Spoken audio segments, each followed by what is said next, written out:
when it comes to foreign policy and national security matters, it seems we've had no worse president in our nation's history than Barack Obama.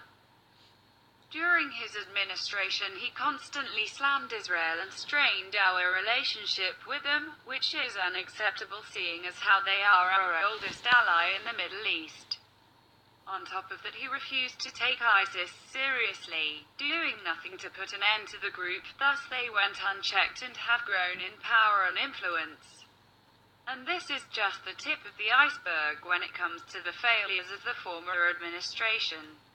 According to a report from Fox News, Obama also more or less gave terror group Hezbollah a free pass when it came to their drug trafficking and money laundering operations, some of which were happening here in America.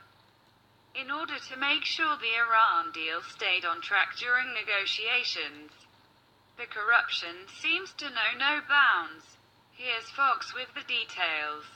An elaborate campaign led by the Drug Enforcement Administration, known as Project Cassandra, reportedly targeted the Lebanese militant group's criminal activities, but by tossing a string of roadblocks holding back the project, Obama administration officials helped allow the 35-year-old anti-Israel criminal enterprise to evolve into a major global security threat, bankrolling terrorist and military operations.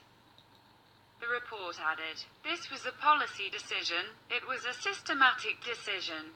David Asher, who helped establish Project Cassandra as a Defense Department illicit finance analyst in 2008, told Politico, "They serially ripped apart this entire effort that was very well supported and resourced, and it was done from the top down."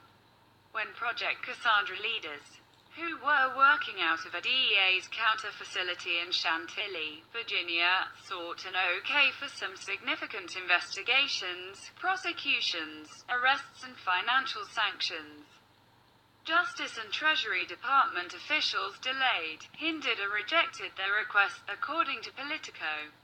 The red tape halted Project Cassandra's efforts to curtail top Hezbollah operatives, including one of the world's biggest cocaine traffickers who was also supplying conventional and chemical weapons used by Syrian dictator Bashar al-Assad against his own citizens.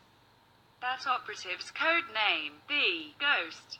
Former Obama administration officials told Politico anonymously that their decisions were guided by improving relations with Iran, stalling its nuclear weapons program and freeing 4 Americans prisoners held by the country. They also denied they derailed actions against Hezbollah out of politics.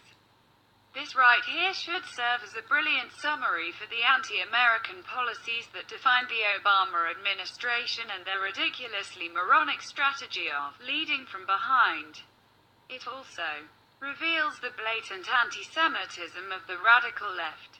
How else can you define allowing one of Israel's biggest enemies, Iran, to have nuclear weapons, knowing that most Muslim nations, particularly those closest to them, want nothing more than to wipe them off the face of the earth? Clearly progressives are not fans of the Jewish people. A terrorist organization with cells around the world should never be given a pass for their illegal activities, especially when those groups are likely plotting attacks against Western nations, like our own. One more reason to be thankful for Trump.